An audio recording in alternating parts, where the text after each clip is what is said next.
aka Ghosts, and I'm back with another CommanderCast short. And this week we're going to be looking at including card drawing packages in your deck. Like the previous topic where I was talking about land drops, this is going to seem pretty fundamental, especially for people that have been playing Magic for a while. But like I also mentioned in that topic, it's fairly easy to forget or overlook card drawing, especially if you're not playing blue and to some extent black, because those are known as the colors with the best card draw.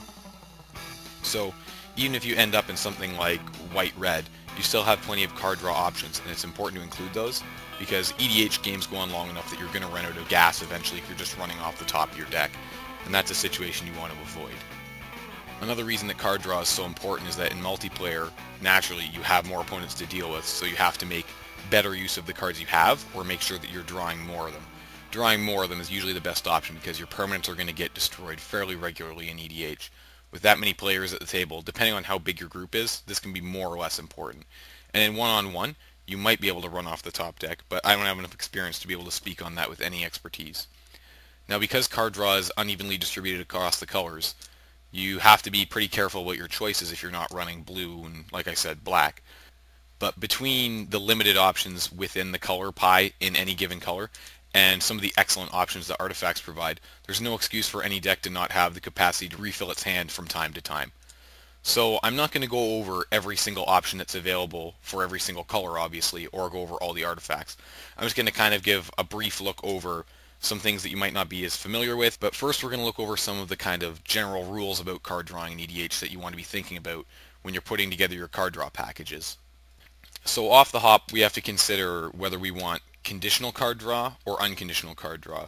Unconditional card draw is obviously the most reliable. Examples of this are cards like Concentrate and Harmonize, that all the card does is draw cards, and it's pretty hard to find fault with these. But in EDH, this is going to be one of the real opportunities that you have in all of Magic to play with your conditional card draw and get the most effect out of them. There aren't a lot of formats where you can reliably or even semi-reliably use Soul's Majesty to draw 5 to 10 cards, and I think that if you're playing EDH, you might as well exercise that capability. You also have to consider that the unconventional card draw things, like Recurring Insight, can provide an enormous card advantage. So they're a little bit riskier because they do have conditions behind them, but the payoffs can be enormous, so don't overlook those. Now, on the subject of cards that provide everyone with some cards, those are a little bit debatable. A lot of people will say that these are bad off the hop without even ever using them, because that's the theory that they've been told, and some people have never really thought about it for themselves. But in reality, in an ongoing game like EDH, which is going to have multiple players and run long, these are powerful political cards, and not every single card that your opponents draw is going to be used against you. In fact, a lot of the time, letting your opponents dig for answers to permanents that opponents control that you can't deal with yourself can be awesome. A Howling Mind that benefits a large portion of the table not only curries you some political favor, but can actually provide you with some outs to permanents you can't deal with in an indirect way. And the last thing I kind of want to touch on is that drawing too many cards can actually be a bit of a hindrance. Drawing too many cards and having to discard isn't necessarily bad, because you should have at least some capacity to manipulate your graveyard and get back truly critical spells that you might have to discard. And if you're discarding, you probably shouldn't view that as a punishment, because that just means you're in an embarrassment of riches at that point. But drawing too many cards can be dangerous if you hold on to them. If your grip size is above 7, that makes whatever card is enabling that an enormous target. And if an opponent hits it at the right time, like right before your discard phase, you're going to lose a lot of cards that you weren't planning on losing earlier. So while having Reliquary Tower or Spellbook can be fantastic and let you keep a large number of answers in your hand, you have to remember it also makes not only the Spellbook affect a target, but it also makes you a huge target, because having that many cards probably means you're fairly far ahead in the game. So don't be afraid to hold off on drawing cards over time, letting them trickle in, or refilling your hand in more subtle ways than a big draw 7 spell every couple of turns, because those also tend to send flags out to people that you're probably playing a combo deck, and they need to be really careful about how they're going to handle you in the future. And one more thing to keep in mind when you're considering which cards you want to use to draw cards is that depending on your metagame, a spell might be better for drawing cards, a one-time effect might be better for drawing cards, or permanents that let the cards trickle in might be better. It all depends on what kind of removal is frequented and what kind of spells get countered in your local metagame. Personally, I actually tend towards spells that will draw things one time, because trickle-in effects like Mind's Eye tend to get destroyed really rapidly in my metagame, so they're not as worth it as a card that, say, draws you 5 cards in one go, even if it is conditional. But obviously, depending on the deck that you're playing, the answers that you have, and the answers that you know your opponents have, your mileage is going to vary. So you also have to consider your meta game. So now that we've gone over some of the strategy behind drawing cards, let's look at some of the actual cards available in each color and artifacts. So going through the color pie in Wooburg fashion, white is up first. And white is actually probably the weakest color when it comes to card draw, worse than even red. It really likes artifacts to supplement some of the cards that it has to enable card draw. But other than land fetching effects like I talked about in my Mass LD video, white doesn't have a whole lot of ways to actually draw cards other than cantrips and generate card advantage. The only thing that I've actually used myself and found is reasonably effective is the card Inheritance. Now Inheritance is slow, but it at least counts for something, and people tend to kind of overlook it because obviously it's not the most powerful effect on the board, so it's not likely to be targeted for removal. Now in white you can use little tricks though, like using something like Land Tax or Gift of Estates in conjunction with Scroll Rack to give yourself some superior card selection. But as far as actual card advantage goes, white really needs artifacts to give it a boost. Next up is blue, and there's not really too much I'm going to say on blue because we all know blue is awesome at drawing cards. What I am going to say is don't be afraid to look beyond typical cards and look into some of these stranger effects that you can use to get cards. Like Plagiarize is amazing. Overwhelming Intellect is amazing. Recurring Insight is incredible in EDH. So don't be afraid to use these kind of cards because these are the only formats that you're going to get to use them in all likelihood anyway. Just give them a go and see how they work. And as well, you've got to consider that blue has some really nice creatures. One thing I'm going to direct you towards is Sphinx of Magosi.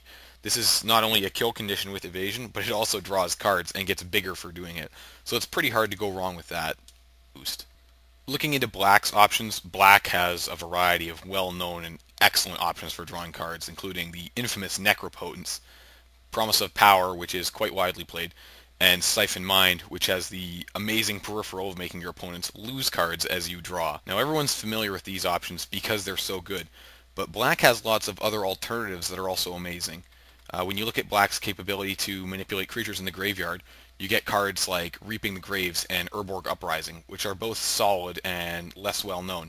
And they're also one-time effects, so you don't have to worry about protecting a permanent to make sure that you get the cards. Infernal Tribute is also available in black, and the beauty of this is it lets you sacrifice any troublesome permanent that you have or something an opponent is going to steal to draw a card for 2 mana. So it's also a really nice sack outlet. Also, don't forget that black has some really nice creatures for drawing cards, like Graveborn Muse, Phyrexian Gargantua, and Dusk Urchins. Black also has a really interesting card in Phyrexian Etchings, which is something that you don't see used very often, but it provides you with that kind of trickle-in card draw at the cost of some life later. And if this stays on the board for 3 or 4 turns, the amount of cards it provides you with is really impressive in exchange for an amount of life that you can probably afford to pay for the amount of cards that you're drawing. Now, obviously, a lot of black's card draw costs you some life, but that's okay, because black is actually really good at gaining life. So you shouldn't have to worry too much about that. Next we have red, which is notorious for lacking in card draw. But in EDH, between the massive card pool and the viability of really high-cost spells, you actually end up with a pretty good number of options for refilling your hand. So you have the obvious options in Wheel of Fate and Wheel of Fortune.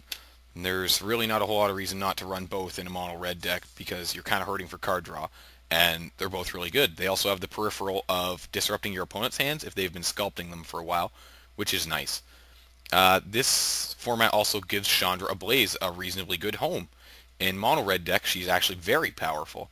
And she tends to fly under the radar because everyone knows she's just not that good in most other formats. So unlike most planeswalkers, she's not necessarily automatically killed the second she shows up on the board. 2 other options that are also nice beaters are Nullspine Dragon and Dragon Mage. Dragon Mage obviously provides the Wheel of Fortune effect, so hitting your opponents with it is going to draw you a full grip every time. And Nullspine Dragon is a bit more of a surprise, makes you discard your hand, but you're the only one that draws the cards. So most of the time I find this is completely worth it, even if you've only done 3 to 5 damage to your opponents, but a lot of the time you can end up having a blowout turn and drawing, say, 10 plus cards in red. Something opponents don't often expect, plus it gives you a very powerful creature that you can beat your opponents to death with. Outside of those options though, red really also does like having artifacts to supplement its card draw. And green as a color isn't one known for drawing cards, but in EDH it has so much excellent unconventional card draw that you really shouldn't have any problem keeping your hand filled between the green card draw effects and artifacts in even a mono green EDH deck. Especially in recent years, Green has received a lot of really nice gifts for a format where you can afford to play cards that can cost over 8 mana. Off the bat, we have the obvious Harmonize, which goes into most decks that can access green mana and not blue mana, but Harmonize is kind of boring. I'm not saying it's not good and that you shouldn't use it, because it certainly is good, but if you look a little bit deeper into your card pool, you'll notice that you have some more powerful and conditional effects in green that you can probably use in most green decks that are going to play to your strengths anyway. For example, Soul's Majesty. This card is amazing. I've drawn 30 plus cards off it. That's not necessarily going to be routine, but drawing more than 5 cards for 5 mana certainly will be. The condition of having a creature on the board is not hard to meet in most decks with green in EDH, so you certainly don't have to worry about that. Even drawing only 4 cards off it is certainly more than good enough, but when you can completely refill your hand and then some, you know this card has something good going on. Other beautiful conditional card draw that's available in green includes Momentous Fall, which also has that really nice little added bonus of gaining the extra life, and Collective Unconscious, which can completely refill your hand depending on the type of deck that you're playing.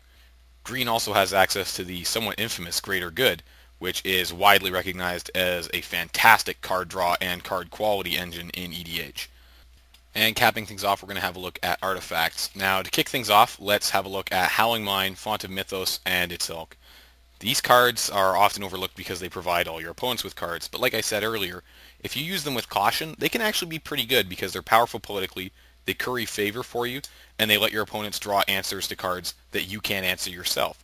Not every card your opponents use are going to be aimed directly at you, so don't be afraid to experiment with these cards. Your mileage is going to vary. I'm not saying they're going to be amazing in every metagame, but I've used them to pretty good effect, and I'm sure that some of you also find the same things as I have. Slate of Ancestry is an amazing card draw if you like having lots of guys in play. After using it a couple times, though, it does put a pretty big target on its back. Green-white token decks can make excellent use of this card. In equipment, we have the infamous Skull Clamp and the classier, in my opinion, Sword of Fire and Ice. Everyone knows about these cards, and everyone knows that they're good. Don't be discounting the newer Infiltration Lens and Mask of Memory. They make reasonably good budget options. The Infiltration Lens is a little bit weaker than the Mask of Memory, which I quite like. Now, in general purpose card draw with artifacts, we have Mind's Eye, which is well known and quite powerful, but I don't like to use it in decks that can run other options like spells that can draw cards, so I tend to use Mind's Eye in white and red based decks, because everyone knows how good it is and everyone destroys it as soon as they can. So a lot of the time you're paying 8 mana for 3 cards, which I don't think is an especially good deal looking at some of the other options you have. On the other side of that spectrum we have Farsight Mask, and from the same set with the same mana cost, it's an interesting option. It's a bit of a rattlesnake. Every time your opponents hit you, you're going to get to draw some cards. And it flies under the radar because a lot of people have never seen it before and don't recognize how powerful it is. This card can also be powerful politically, because if you know you have an answer in your deck, and if you need to fish for it, a lot of the times you can ask your opponents to kind of ping you until you draw the cards that you need to answer the thing that's threatening the entire board. Don't discount Tower of Fortunes. It makes people laugh. Then you refill your entire hand with it in 2 turns, and the laughter stops and the faces get a little bit more serious. In a format where you have access to such ludicrous amounts of mana routinely, this card really is not that bad, especially if you're hard up for other options like in a mono-red deck. Seer's Sundial is a slow option and it's expensive, but it's very inoffensive and provides that trickle-in of cards that people tend to let slide under the radar. So this isn't a bad option. Again, in green-white tokens or in red-white based strategies, it can be quite good. And finally, the Well of Lost Dreams can be insane in the right deck. A combo with this and Words of Worship is totally awesome. That said, it's obviously a little bit more corner case than the other options I've been discussing here, so you can't just slot this in. So that's all the time I've got to discuss card draw packages in your Commander decks. But just as a quick recap, make sure that all your decks have the capacity to draw cards to at least partially refill their hand at some point during the game. Don't be afraid to use conditional or unorthodox effects, because this is a format where they shine. And just remember that any color can get a little help from artifacts to draw some extra cards. So don't forget to check us out at http:/commandercast.blogspot.com. We've got the podcast there weekly, as well as some extra content every Thursday. And if you have any questions, comments, or suggestions related to this topic, don't be afraid to email me at commandercast@gmail.com.